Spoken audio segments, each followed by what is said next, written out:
圣上是真龙天子，权力至高无上，那为何见到圣上不跪？要知道，这可是杀头之罪呀！家父跟圣上势不两立，我岂能向家父的死对头叩首啊？大宋建朝几十年，绝大多数债主都向圣上臣服，令尊为什么不接受纳降？缘由王爷想必知道吧？本王还真不太清楚。你父王起兵时，我父乃北汉名将。你父亲平息了其他部落，向我父还有一些将军招降。我父亲见你父亲确实是一世英才，也想归顺于他。可就在这时，也就是见大宋没几天，他却来了个杯酒释兵权，将往日里同生死的兄弟们请出了朝纲。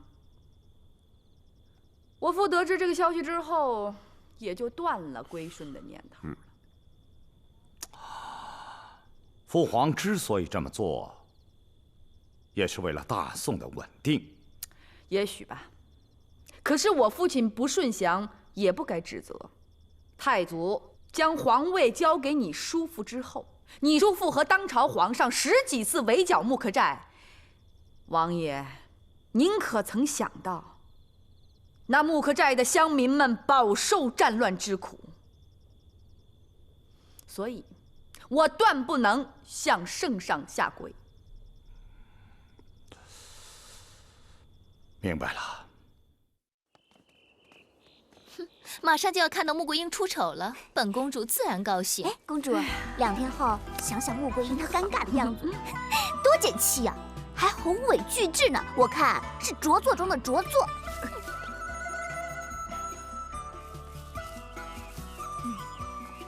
哎，您看，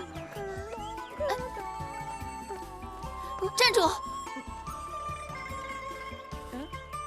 你怎么在这儿？哟，是公主啊！我还以为是园子里的花呢。哦，我那宏伟巨制啊，已经完成了，绣工们正忙着绣呢。我这不是闲来无事吗？你这挺好。你说画完了图？对啊。怎么可能？嘿嘿，本姑娘啊，画画跟用刀那都是一样的，就是一个字儿，快。本公主看过你画的癞蛤蟆就知道，穆桂英，你的画技并不娴熟啊。这晚上作画确实不怎么样，不过我告诉你吧，要是在白天呐，我这就咔咔咔咔咔，一定是精美无比呀。哎，公主，咱可说好了3天之后才能看，你可不能偷偷的去打探我的秘密啊！哼，本公主根本就不相信你能画出什么构图，更不屑去探听什么秘密。哈哈，那就好。哎，反正呢，我现在也没什么事儿，该做的呢都做完了，请公主带我到这皇宫大院里转悠转悠。哼，放肆！你也太不识礼节了吧？对呀，本姑娘就是不懂礼节，才想向公主呢多学习学习。啊？好，本公主就带你转转。走，公主，跟上，跟上，跟上。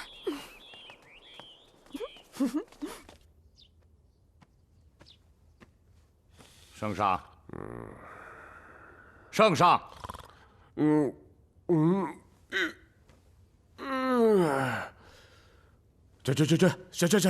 下去，去！哎呀，皇兄啊，哎呀，穆桂英说的那个事儿啊，朕想了一宿，觉得太宗和朕的确对沐雨的做法有点不妥呀。过错在沐雨身上，天下所有人都归顺了圣上，他自然不能例外。但是如果办法要是委婉一点儿，或许情况就没那么复杂了。毕竟沐雨是个刚烈之人。现在圣上没必要担心他了，他女儿嫁给了杨宗保，想必沐雨也不会再和圣上对着干。沐雨是个难得的将才，朕想召他入朝为官。这事儿好说，等穆桂英和杨元帅凯旋归来，臣前去劝说。这事儿应当顺理成章。这件事能办成，朕也就心满意足了。但等凯旋之日，你得告诫穆桂英要守礼，在非正式场合不给朕跪，朕也就原谅他了。但是在厅堂之上，非跪不可。臣会提醒他。朕再睡会儿，你先下去吧。啊，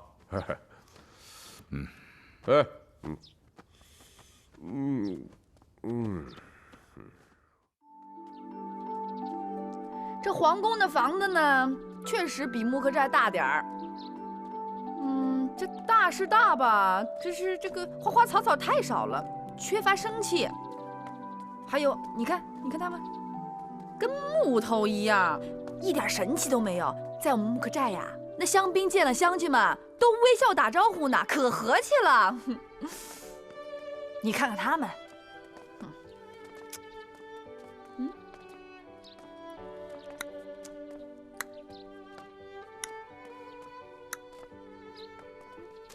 你看木头，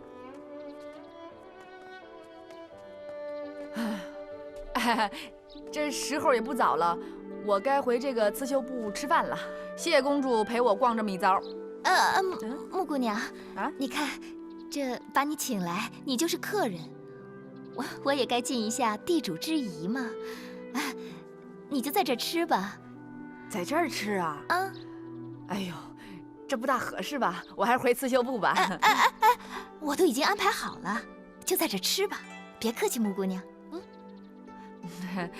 那谢谢公主了。请。哎，公主请。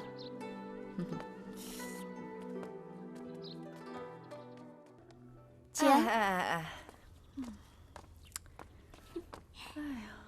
呀，这就是我的房间。你的屋啊？到这儿来干嘛呀？这是给您备好的饭菜，用膳吧，请坐。哦，这花是送你了啊！哎呀，哎，且慢，等公主一起来吧。少夫人，您可说笑了，公主岂能来奴婢的房间呢？哦，我明白了。看来不是公主要请我吃饭，是你海棠要请我吃饭。不过公主迟早会来的。虽然您现在贵为少夫人，但过去也就是个山野村姑，咱俩的身份差不了多少。所以呀，奴婢在这里尽地主之谊，不叫失礼吧？不失礼，不失礼，不失礼。来，咱俩干一个啊！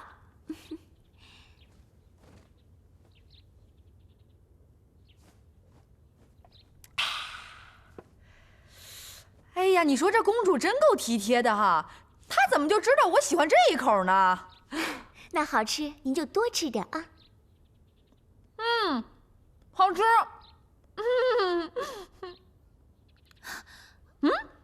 海棠，你怎么不吃啊？你看看这菜，这么粗糙，跟猪食差不多，看着人就心烦，哪还能吃得下呀？这怎么能是猪狗之食呢？我告诉你吧，这比天伯府的饭好吃多了。是吗？不信你尝尝呀，尝尝。哎呀，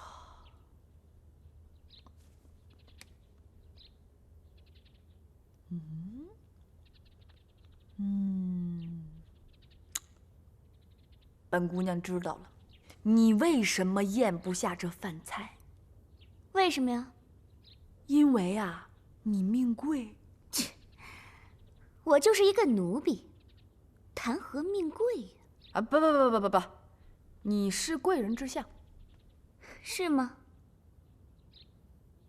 哎，我到皇宫之后发现了一个重大秘密，你想知道吗？什么秘密呀？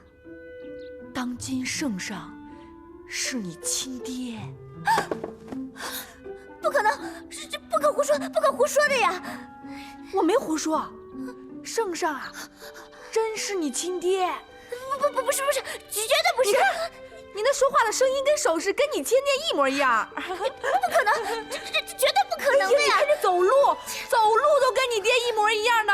不可能，我求求你了，你别说了。哎，放心，你别紧张，我看你紧张的快哭了。这是咱俩之间的秘密，我保证不跟任何人说啊！不，别说了，我不听了。我就不明白了，这应该是好事儿啊。这圣上是你亲爹，你怎么就不敢承认呢？啊？因为根本就不可能，我家在岷县，根本就沾不上皇亲。这孩子怪可怜的。哎，当然了，这事儿你肯定不知道，这圣上啊，去岷县微服私访过，才有的你，或者呢是去打猎，才有的你。别，不是，哎呀，你当然不知道了，不信你去问你娘去。哎呀，少夫人，您快吃东西吧啊！难道吃饭还堵不上您的嘴吗？那行，别紧张了，咱不说这事儿了啊。哎，我跟你说个别的重大秘密吧，就你家那小姐，公主。啊？公主怎么了？是假的。少夫人，你可不能乱说啊！这公主绝对是真的。明妃，可是她的母亲。这我知道。这事儿啊，关键不是我发现的，是我婆婆柴郡主告诉我的。哎，你千万别跟别人说啊。当初啊，那个妃子生了一个儿子，皇后一怒之下就用自己那个奴婢的丫头，跟这个皇妃的儿子给换了，所以现在这个丫头啊，就是你家的主子公主。公主，你说什么呢？你看我说什么来着？我说公主啊，迟早会来的。来，走。我问你，你刚才说什么呢？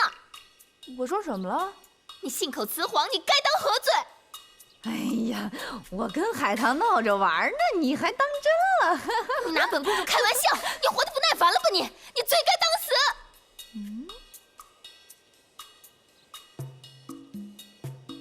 公主，别的且不说，我堂堂一个少将军夫人，朝廷命官，你却在奴婢房间招待我，你心里怎么想的？不用我说出来吧。不过说心里话，我倒是不介意。但是如果我将此事告知天波府的人或是朝廷大臣，你看看他们会怎么想你这个公主呢？口口声声自称自己是公主，却做出如此龌龊之事，以后就不必再谈礼仪之学了。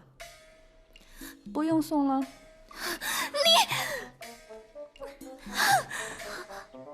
公主，你。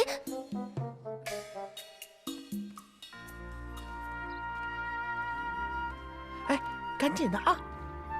哎，这块得快点啊！哎，抓紧赶制啊！快点儿！来，没事。您喝茶。少夫人呐，我对您佩服的真是五体投地呀！哎，在您的带领下呀，他们的长进都不小呢。奶奶，您吃一块。也不知桂英最近吃什么呢？这皇宫我去了，卫士说刺绣部一律不让人进。怕是真的惹出什么乱子了？啊，这如何是好啊？早知道这样，当初你们就不应该答应公主。宗宝，你冷静点儿。那公主提出来，我们不同意，岂不失礼？桂英不懂礼节，已经冒犯了圣上。圣上虽然未治罪于她，很可能借着刺绣来惩罚。明天到了日子，我们一块儿去刺绣部。好，娘，如此兴师动众，圣上会不会不高兴啊？不高兴就不高兴吧。不过，桂英再冒犯圣上，圣上若想治罪于他，怎么办？是不怕，老身自有办法。啊，娘，你真行啊！奶奶，您再吃一块。吃。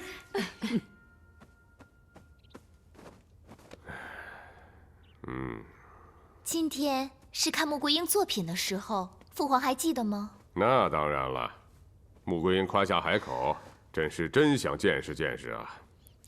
她说话一向不着调，父皇千万不要听她的。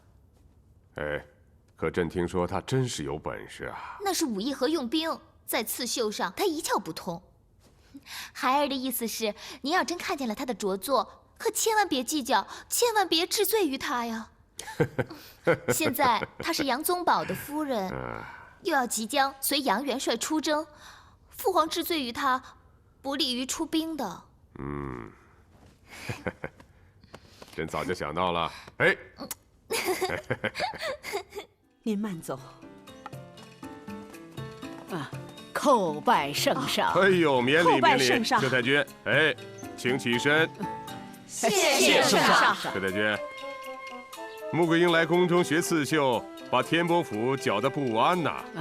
我这孙媳呀，刚刚入朝为官呢，不识宫中的礼仪礼节。她要是再冒犯圣上，望圣上恕罪呀。哎呀，太君，朕知道您担心穆桂英的刺绣不入朕眼，你要处罚她。皇儿已经为她呀求情了。谢谢公主。穆桂英生性争强好胜，说点言过其实的话，朕也都理解呀。谢圣上。太君，去看看你孙媳妇的作品。好啊，不过桂英惊动了圣上，老身深感不安。哎，来，请。哎，我跟你们说啊，你们上驾到。叩见圣上，吾皇万岁万岁！桂英，你怎么还不下跪？快跪下！穆桂英刚刚入朝为官，不要太苛刻嘛。不过到了厅堂之上，可不能这样了。凭什么？谢圣上。穆桂英，你说3日之后，请朕来看你的宏伟巨制。朕来了，能看看你的作品吗？来。真是不可思议啊！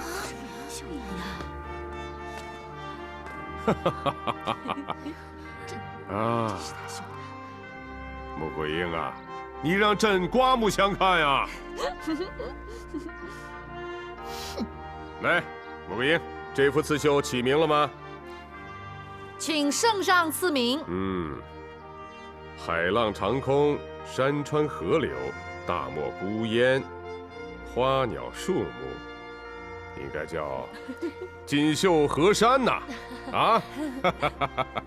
谢圣上。少夫人，本公主见过你的画工，知道你的画工不高，你如何能在短时间内画出波澜壮阔之图？是不是他们帮你的呀？哎，怎么讲话？来，扶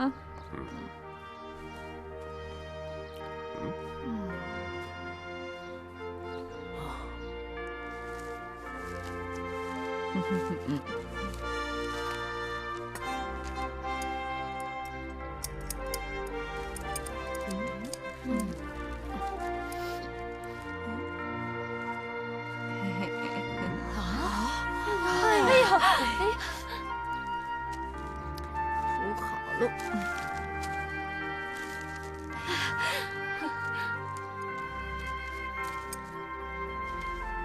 笔。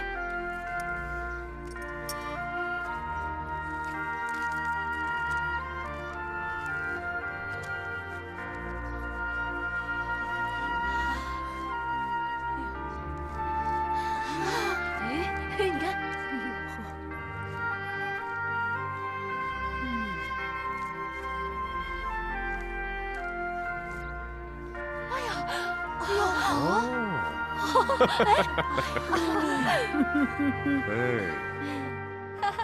奶奶上座。奶奶不上那儿坐，就坐这儿。哎，来，好，桂英啊，哎，你的大作堪称是精彩绝伦呐，被圣上誉为锦绣山河，这都挺好的。可就是礼仪上还有所欠缺。你想啊，公主她心里犯堵啊，再无所顾忌，岂不是有过分之嫌吗？哦，他给桂英使别腿，桂英就不能讽刺他啊？哎呀，就算是他对她这样，他也不该对她那样。桂英啊，奶奶说的不过分。你想想啊，公主打小就喜欢宗保，如今呢是你们两个成了亲，她心里伤心至极呀。况且此事一波三折，搅的是满城风雨，她又失了大面子。你说无论从哪方面说，她想出这口气都不为过。郡主，过2天你请公主再来教桂英啊？什么？只有让她出了这口气，此事方可平息呀。奶奶，您什么时候也变得这么胆小了？嘿，奶奶可不是胆小之人，奶奶是教导你们呐，以宽厚之心去待人呐。我觉得奶奶说的呀有理。奶奶，您放心，我保证让公主呀好好的出了这口气。好，奶奶吃苹果啊！好，奶奶吃苹果。给我吃吗？娘，公主，那穆桂英不来学，正好顺水推舟，省得见了她心烦。怎么能叫顺水推舟呢？她画出了宏伟巨制，锦绣山河，出足了风头。这事要不了了之，丢人的是我。那这么说，公主还要去天波府啊？怎么去啊？天波府的人一看出我为难穆桂英，还能再来请我吗？公主，郡主来了。啊，公主，公主，这些日子身体可好？已经没事儿了，坐。这就好，这就好。我们杨家的人啊，都担心着呢。谢谢。看到公主身体康健，我们天波府的人啊，也就都安心了。这样吧，今天中午您过去，这样奶奶他们看到了也就放心了。您也好再教桂英。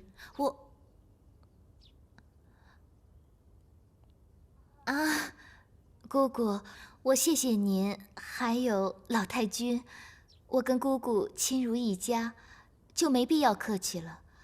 我想，我还是不去了吧。这穆姑娘在皇宫大展风采，连父皇都赞叹有加。我再去，岂不是无自知之明了？公主，您言过了，您去天波府啊，我们都高兴。再说，这桂英得到了皇上的赏识，还不是您给创造的条件？要不是您教导她，她如何造得出锦绣山河呀？别管你愿不愿意的，公主啊，她都得教你。你不要以为你在皇宫露了脸、出了名，就飘飘然起来了。这礼仪礼节，你根本就没有掌握。再说了，圣上他能表扬你，那也是公主给你创造的条件。圣上他只看到你一时，这要是出征打仗了，跟士兵朝夕相处，不懂礼仪礼节，那不是露馅儿了？是，娘说的是。再说，你不要以为公主是为难你，她是为了你好，也是为了咱们杨家。姑姑，您就别再指责少夫人了。有些事儿啊，我做的也不好，以后我和少夫人商量着来。姑姑，这儿啊，您就放心吧，我会用心的，少夫人也会努力的，对吧？疏影啊，你这儿我是100个放心，我就是担心桂英她冒犯您，又得罪您啊。就算是有点矛盾，一会儿也就烟消云散了。是，公主说的是。桂英，你看看公主多大度。桂英，你要向公主好好学习。公主，这桂英我就交给您了。姑姑慢走。您慢走，娘慢点儿。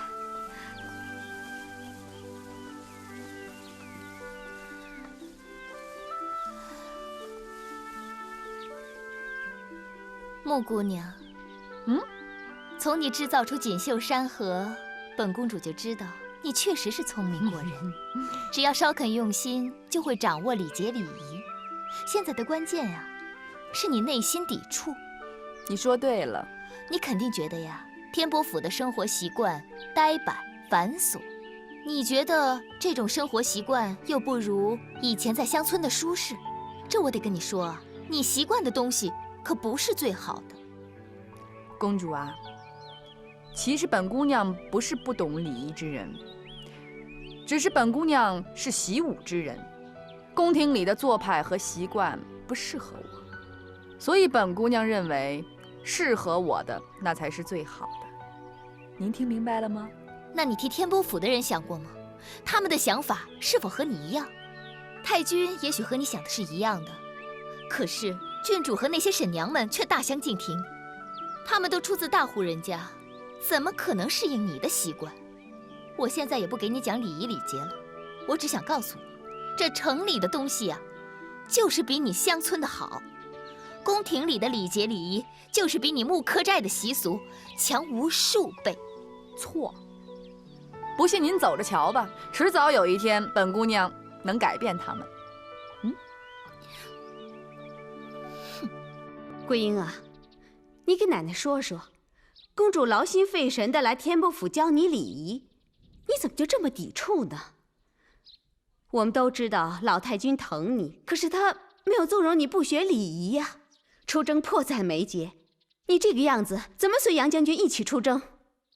就是桂英啊，你现在已经被杨元帅收在麾下，到时候肯定会让你带兵的。这应有的礼仪礼节，如果不懂，如何服众？对呀，他们不服，如何听你的令？何辽对阵，岂能不败？哼，你们怎知我不会带兵？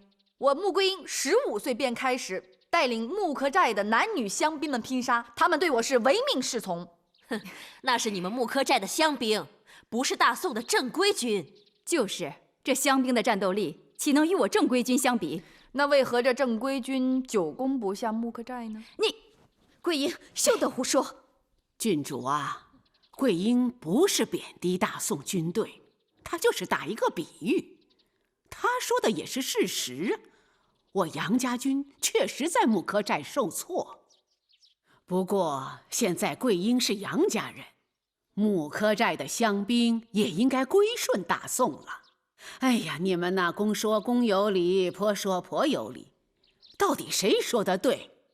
老身也无话了。为了是非，老身觉得让桂英到兵营里去转一转。真的？不行，就他这行为做派，给官兵看见了，岂不是耻笑？哎，不是，你如何得知啊？哎呀，娘，这还用试吗？你看，这不都摆在这儿了吗？哎呀，不是，很难做出决断呢。只要断定了，不用我多说，桂英也会潜心学习的。再说，桂英已经为将，士兵对她不熟，自然缺乏信任。对，这样如何带领重兵出征杀敌呢？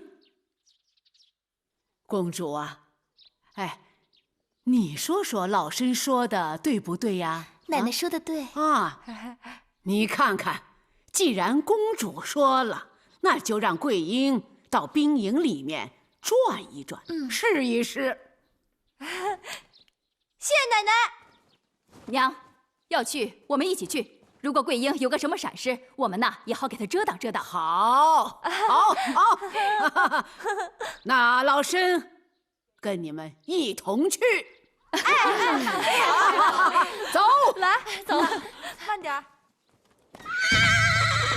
为了挑选突击队士兵，下面1对1格斗，胜者进入突击队，晋升1级。本将军请大家喝酒吃肉。拜。别的不说了，听我的命令，第一排向前1步走，呈格斗队形，散开。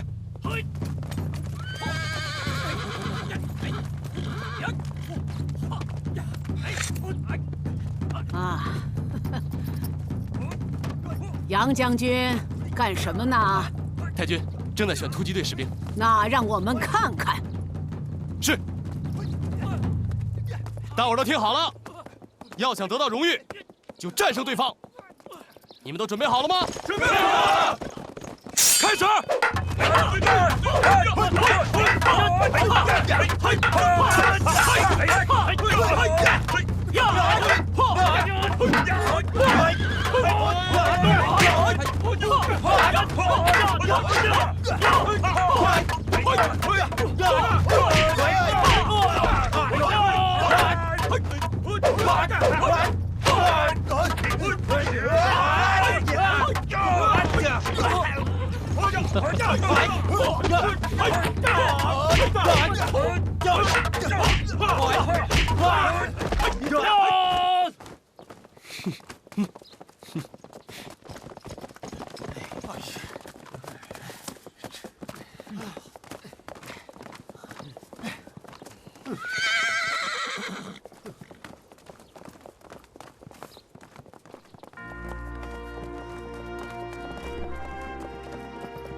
兄弟们，我有点儿不明白哈。你们本来是完全可以战胜他们的，可是为什么输了呢？哦，是不是怕进了突击队战死不成？不是，我们打不过。打不过吗？我的对手块这么大，我打得过他吗？我的对手力气比我大，我实在抵挡不住。就是他，他棍法好，没有多少破绽。你的对手呢，确实坨儿大，但是你要攻其不备，攻其下3路。能？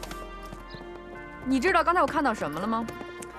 他坨儿是大，力气也大，可他动作慢呀。刚才我看到你只格挡不躲闪，如果他劈你的时候，你跳到一边，趁其不备袭击他，你不就得手了吗？啊？还有你，就那个厉害吧？确实厉害，但是往往这种厉害的人不可能是没有破绽的，而且他都有致命的弱点，腹部就是他的破绽。他举棍之时，你趁其不备点他的腹部，马上见效。不可能吧？你们要按照我说的方法去做，我保证你们几个必胜。你们知道作为一个战士最重要的是什么吗？荣誉。这么好的机会如果丧失了，那可太可惜了。怎么样？打！那就随我去战胜他们。猴子别玩了，走，喝酒吃肉了。宗马，桂英，应该叫杨将军。哦，杨将军。哎呀，娘，你看这么不稳重，如何建立威信？怎么带兵啊？您这是要带他们去哪儿啊？喝酒吃肉啊。这好像没到喝酒吃肉的时候吧？他们刚才呢，只是侥幸获胜。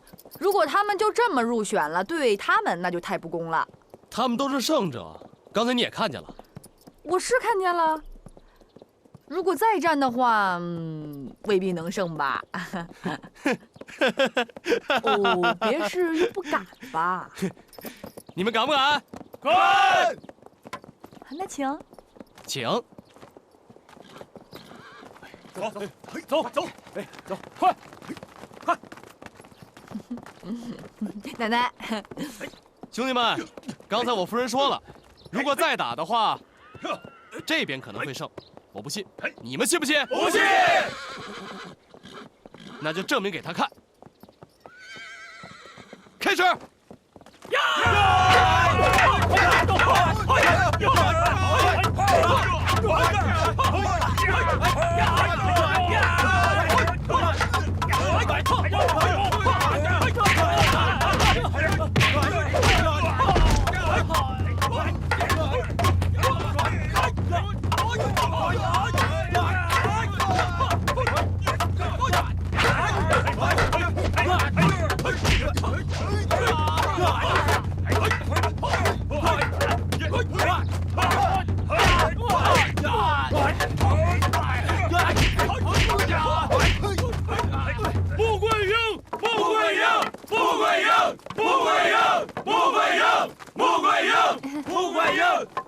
谢谢少夫人，谢谢少夫人。这是干什么？干什么？快，请起。少夫人，您的办法太好用了。虽然他块儿比我大，可这次我2个回合就把他拿下了。刚才啊，我从心里触他，那家伙劲儿那么大。现在啊，他打他的，我打我的，他一下没打着我，我捅了他6、7棍呢。少夫人，正像您所说，他确实有破绽。你看，他刚要举棍儿，我就对着他小腹一击，倒了。这明白就好啊！双方交战，不光要使蛮劲儿，还要动脑筋呐。就刚才你们那个样子呀，连我们木克寨的女兵都打不过。现在看着是士气高昂的，刚才我真想踹你们一脚。少夫人，您手下的女兵一个比一个长得俊，能不能说给我们做媳妇儿啊？对啊，就是。行。不过我们木克寨的姑娘啊，看不上熊包孬种的。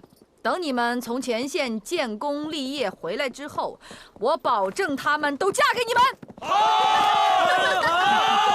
少夫人，能否让我们当您的部下？啊？求你了，少夫人！少夫人！少夫人！少夫人！我们求你了！少夫人，我们愿为您赴汤蹈火，视死如归。赴汤蹈火，视死如归！赴汤蹈火，视死如归！赴汤蹈火，视死如归！赴汤蹈火，视死如归！没出息的东西！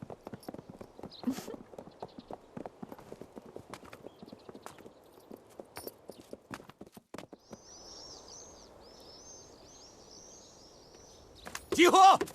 都给我站起来！站起来！面对敌人，一定要视死如归。不管对方多么强大，都要勇敢向前。听到了没有？听到了。小子，你没张嘴啊你！说话那么小声。再来！注意动作，整齐划一。听到了没有？臭小子，啊！你干嘛呢你？小子，我抽死你！住手！哎，你为何打人？他们都是逃兵。何谓逃兵？城池被攻破，他们没有与辽军拼死抵抗，而是弃城而逃。城池被破，将领先逃，怨不得他们。这将领都已经逃走了，这士兵如何抗敌奋争啊？我不管那么多，他们就是逃兵。你看他们那个熊样，能有战斗力吗？他们会像瘟疫，把失败的情绪传染给所有人。不惩罚他们，难以服众。你给我过来你！岂有此理！你什么你？要我说，这些士兵个个都是好样的。将领先逃，怨不得他们。再说了，他们既没有逃回家乡，也没有投降辽军。要我说，他们对大宋是忠心耿耿。可是你呢？你在干什么？你如此羞辱打骂，我告诉你，要是在我们木克寨，我早就宰了你了。桂英，每个人带兵的方式不同，于都尉做的确实有点过火。可是他也是恨铁不成钢啊！他再恨铁不成钢，也不能对士兵这样啊！如此下去的话，这士兵怎可能心悦诚服的去攻城啊？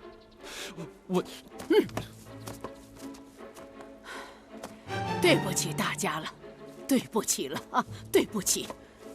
哎呀，我孙儿宗保虽说是御辽先锋，可是他却不懂得如何去训练士兵啊。